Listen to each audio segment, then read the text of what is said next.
My name is Kaylee Fleming. I'm a 7th grade student at Clarkshaw Magnet School. And for my bicentennial project, I will be interviewing Mr. Terry Bowen. He's a nursing instructor with my mom at the University of South Alabama. Hi, Mr. Terry. Well, good morning. Can you tell me where you were born and when? Yeah, I was born in 1960 in Monroeville, Alabama, which is, we're currently here in Mobile, which is really right about 90 miles north of here, in Monroe County. I've heard that you have an important connection with Alabama's history. Can you tell me about that? I do. It's very interesting. Growing up as a child in Monroeville, I was born in 1960. Well, at that same time in 1960, a very important book was published. And many of you may have heard of the book. The book is called To Kill a Mockingbird. And 1960 was a very pivotal year. There was a lot of things going on in the country. The country enjoyed this book, and it was a very big success. Well, being raised in a small southern town like Monroeville, it's very unusual that the actual author of the book was from there. So as I grew up, I kept hearing stories. My dad, who is Jack Bowen, was born in Monroeville in 1926. Well, that's the same year the author was born that wrote the book To Kill a Mockingbird. So the unique connection to history in Alabama history is I just happened to be born. My dad was the same age as the author of To Kill a Mockingbird, and I was actually born the same year the book was written and published. So growing up as a young kid, I felt a very deep connection to this story because it was really central to me in my life. And I just remember some fun stories from my dad, him telling about his life growing up with Harper Lee.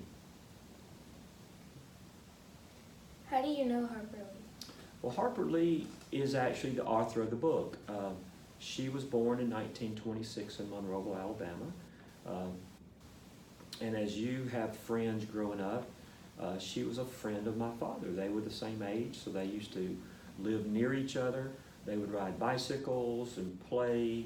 They grew up going to the same school, and so they knew each other in first grade, second grade, third grade. So it's just a unique connection. And then as my dad, later in life,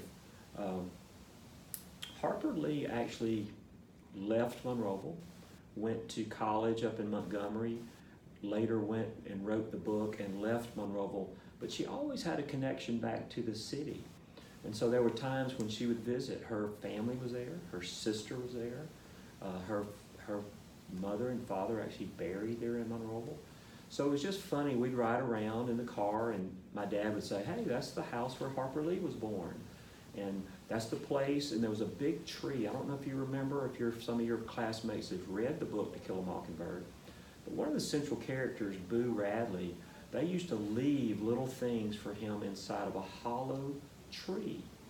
And as we drive through Monroeville, my dad would say, "That's the hollow tree that they had in the story To Kill a Mockingbird." So it was just really funny growing up, because I felt like, although I never physically met Harper Lee, I felt like I knew her through my dad's stories. Why is this important to know? Well, important stories, and if you look it up, there's always a list of important books that you need to read. There's 100 books people need to read, the 10 books that people need to read. And To Kill a Mockingbird always shows up on one of those lists. It is a Southern classic. It is a study in cultural phenomenons. It was a story at the time. It was very controversial at the time. It included topics of social and racial diversity that was at the time hot topics. And if any of your classmates are interested in reading a true Southern classic, they need to pick up the book To Kill a Mockingbird.